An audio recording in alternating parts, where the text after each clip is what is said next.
जय भीम साथियों, मैं डॉक्टर जितेंद्र कुमार पहाड़ी। आज हम लोग चर्चा करेंगे एक महत्वपूर्ण विषय की।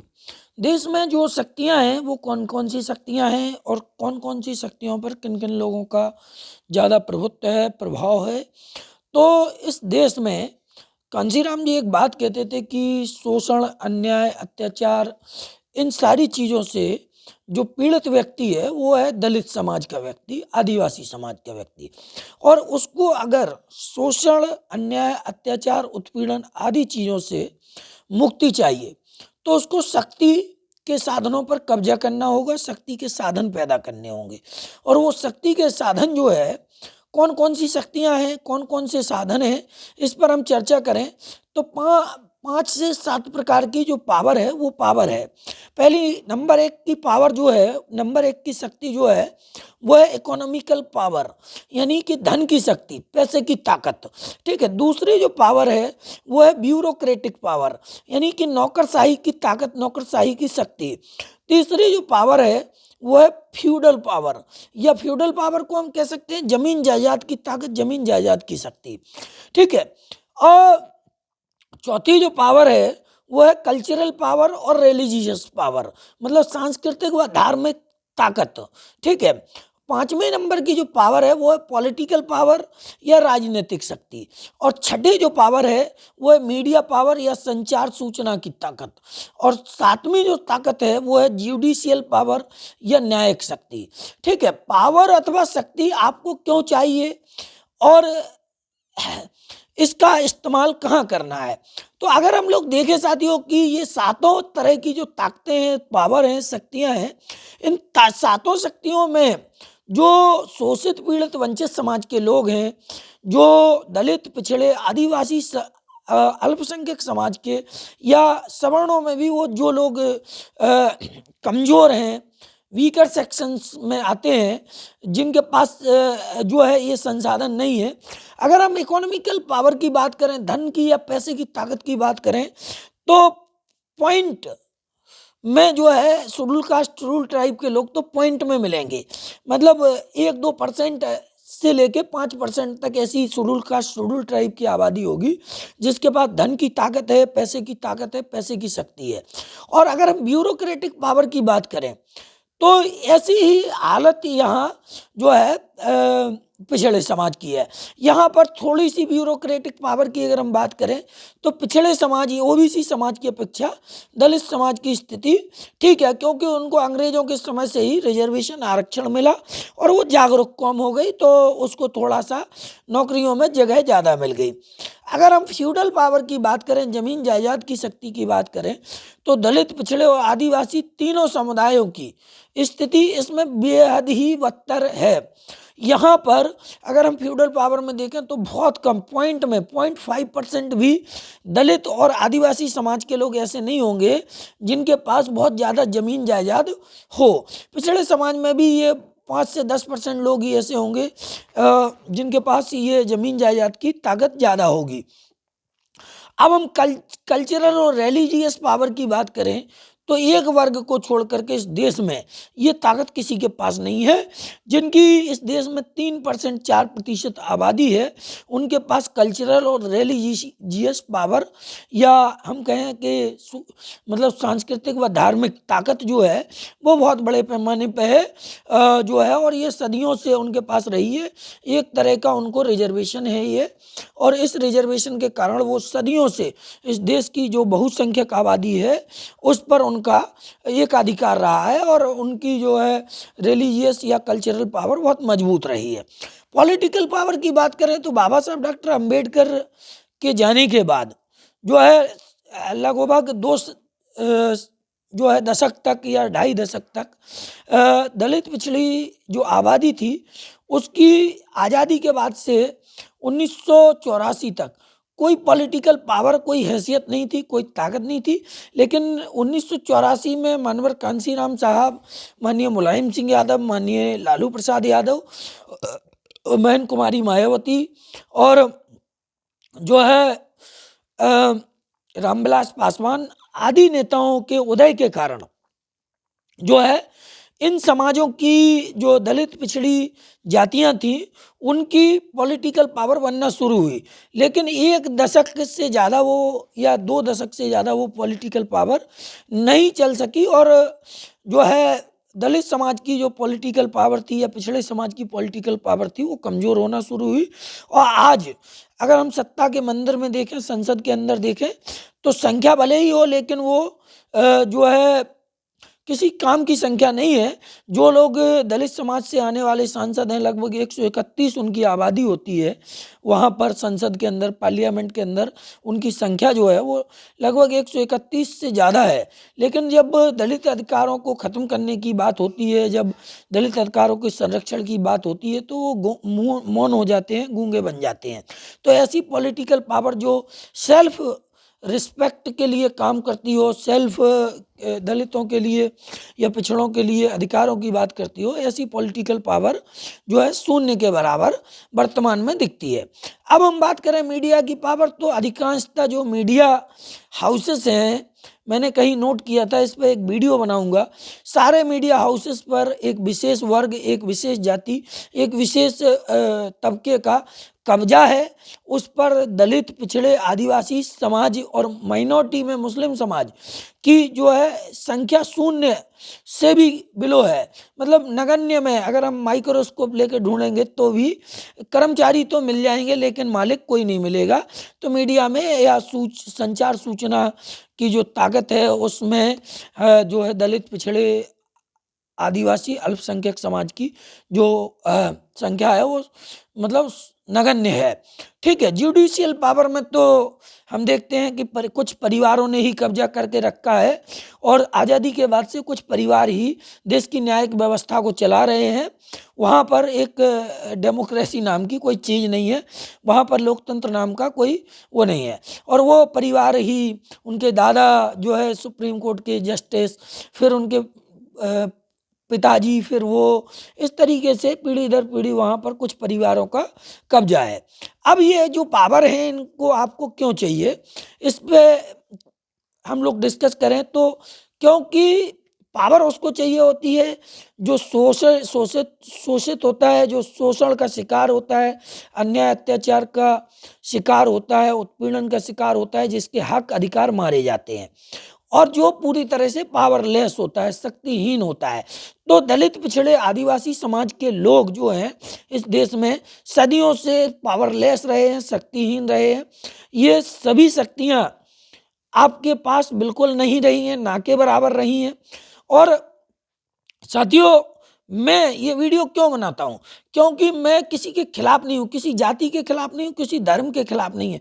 हमारी जो भाषा है, हमारी जो वाणी है, हमारा जो आंदोलन है वो किसी के खिलाफ नहीं है। हमारा उद्देश्य समतामूलक समाज की स्थापना करना है। हमारा उद्देश्य जो है बाबा साहब डॉक्टर अम्बेडकर के समता, स्वतंत्रता, न्याय और भाईचारे पर आधारित लोकतंत्र की स्थापना करना है। हमारा इस देश में लोकतंत्र की स्थापना करने का जो उद्देश्य है उसके लिए हम लोग प्रयासरत हैं। हम चाहते हैं कि आपको अगर अच्छा घर मिला है तो हमें भी अच्छा घर मिले, आपको अच्छी शिक्षा मिल रही है तो हमें भी अच्छी शिक्षा मिले, आपको अगर अच्छा खाने को मिल रहा है तो हमारे समाज के लोगों को भी अच्छा खाने को मिले, हमारे समाज के लोगों को भी अच्छा पहनने को मिले, हमारे समाज के लोगों को भी जो है समानता की नज़र से देखा जाए। उनके साथ जो शोषण होता है, अन्याय होता है, अत्याचार होते हैं, उत्पीड़न की घटनाएं होती हैं, जो उनकी माँ बहनों के साथ खिलवाड़ होता है, वो रोके और उनके हक अधिकारों को जो है ना खाया जाए, उनके हक अधिकारों को देने का आप लोग प्रयास करें।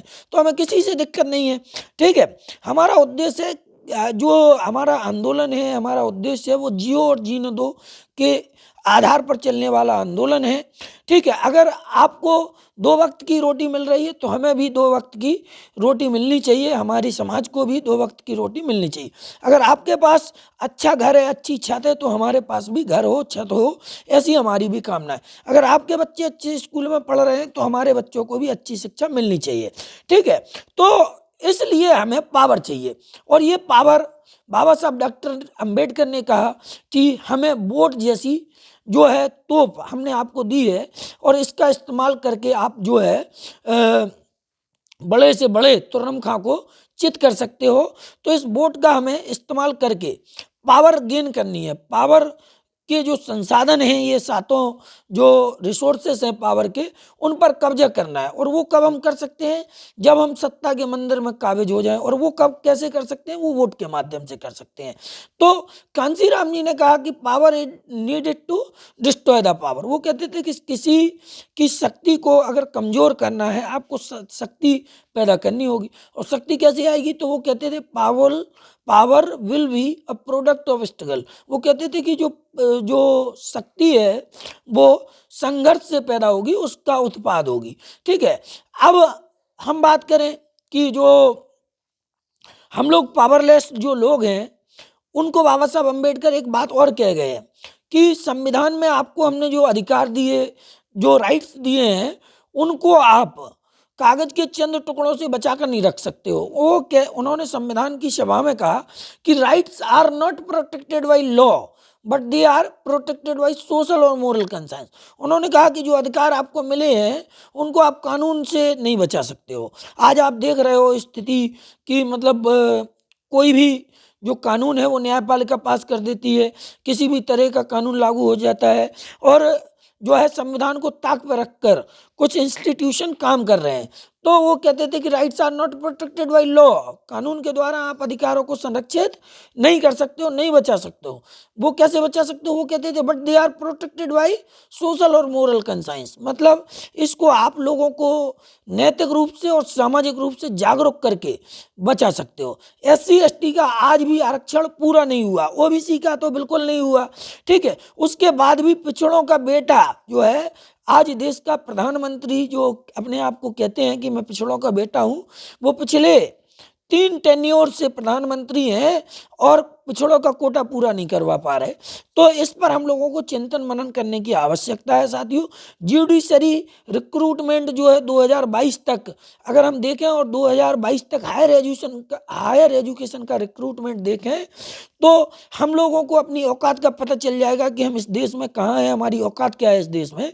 अमर्त्य सेन जो है भारत के एक ब्राह्मण समाज का बेटा, जो बंगाली ब्राह्मण है, जिनको अर्थशास्त्र का नोबेल पुरस्कार मिला है, वो आज से कुछ समय पहले कोलंबिया विश्वविद्यालय में उन्होंने कहा कि भारत में जब तक जातियां हैं तब तक राष्ट्र नहीं बन सकता भारत। और यही बात परम पूज्य बाबा साहब डॉक्टर अंबेडकर कहते थे कि अगर भारत को राष्ट्र बनाना है, नेशन बनाना है, तो हमें जातियों के भेद को खत्म करने के लिए जातियों को खत्म करना पड़ेगा, कास्टलेस इंडिया बनाना पड़ेगा, हमें जातियों का विनाश करना पड़ेगा। और जब तक इस देश में जातियां रहेंगी तब तक राष्ट्र नहीं बन सकता। ठीक है। बाबा साहब डॉक्टर अंबेडकर के बारे में उन्होंने कहा कि अमर्त्य सेन ने कि वो मेरे राष्ट्रपिता हैं, मेरे पितामह हैं, और मैं उनकी बात का पूरा समर्थन करता हूं। ठीक है। भारत में सोशल इकोनॉमी नहीं है साथियों, भारत में कॉरपोरेट इकोनॉमी है। अभी आपने झांसी में देखा होगा कि एक अभी 2-3 दिन पहले एक बड़ी घटना घटी है।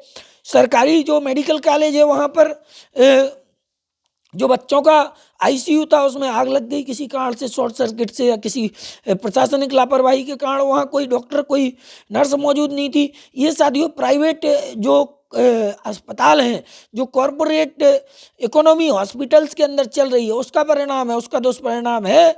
जब तक इन चीज़ों पर प्रतिबंध नहीं लगेगा ऐसी घटनाएं बंद होने वाली नहीं है साथियों। बाबा साहब डॉक्टर अंबेडकर कहते थे कि इंडिया में सोशल इकोनॉमी होनी चाहिए, ना कि कॉरपोरेट इकोनॉमी। आज हमारे देश में कॉरपोरेट जगत पूरी तरह से सरकार पर हावी है, पूरी तरह से समाज पर हावी है।